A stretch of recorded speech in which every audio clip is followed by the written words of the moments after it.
But just as a note, we are not looking to put anybody in a box. The Enneagram is not a tool that puts you in a box.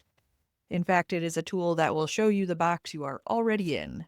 So it's going to help identify patterns, not only your motivation, but there could be some behavioral patterns that are tied to your motivation, depending on your type and whatnot. It's going to help you identify some of those patterns and develop self-awareness so that you can get out of the box should you want to, which we hope Highly you want to. recommend. Highly recommend getting out of the box.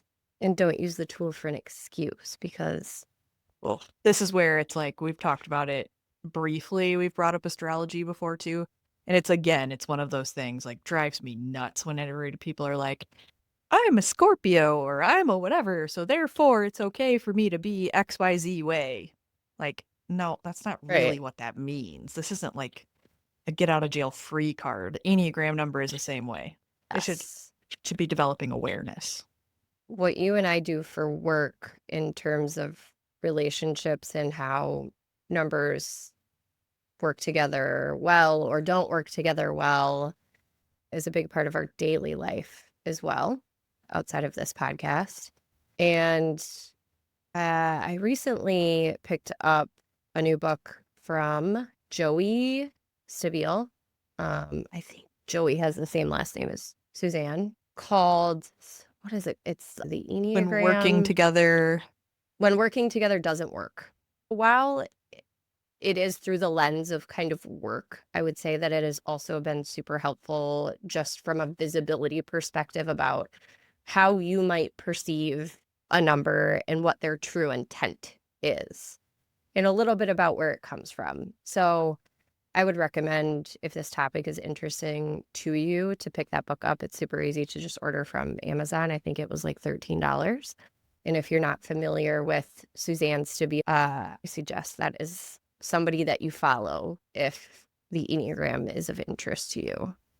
yeah, she is fondly referred to as the godmother of the Enneagram.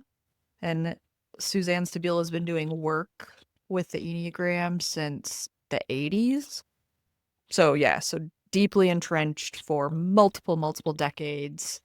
Lots of knowledge there, has written multiple books, and now her children are writing books. She also hosts a podcast called the Enneagram Journey with her son as well. So it's a good listen if you're Yeah. looking for that. Yep. But please keep listening to us, too. Okay.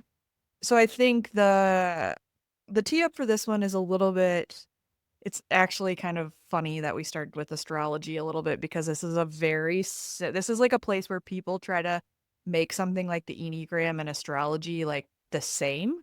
And I don't believe this is true on either front, but I often get asked as people are initially learning their Enneagram type, like, oh, do certain numbers get along better than other numbers? Or are certain numbers more compatible with each other than other numbers? In the same way that you sometimes hear people talk about like water signs and fire signs or whatever in astrology, people will kind of bring a little bit of that vibe sometimes as they're learning the Enneagram. And so we just want to talk a little bit about how that might work for each type. I don't actually believe that there's a ton of truth or a ton of, I shouldn't say truth. That's not the right word. There's not like a hard, fast rule, right? That like all ones don't get along with sevens, Right. for example, right? But there isn't anything like that that we can point to. I think it's all super nuanced and there's so many factors that go into it. But we can talk about where, you might find more synergy or less, depending on the person. I guess let's just start at the top on this one. Let's talk about ones and numbers that they might get along with and maybe some places they might struggle. And again, these are not hard, fast rules. I'm going to try to speak kind of generally. So, one is the perfectionist, and their core motivation is around the idea of that in order to be kept safe and feel love, as we've talked about before, they needed to be perfect or they needed to perform perfectly. They have very high standards often, They are kind of always putting everything through this lens of how do we make it better? How do we do it more perfect? How do we correct it? How do we follow the rules?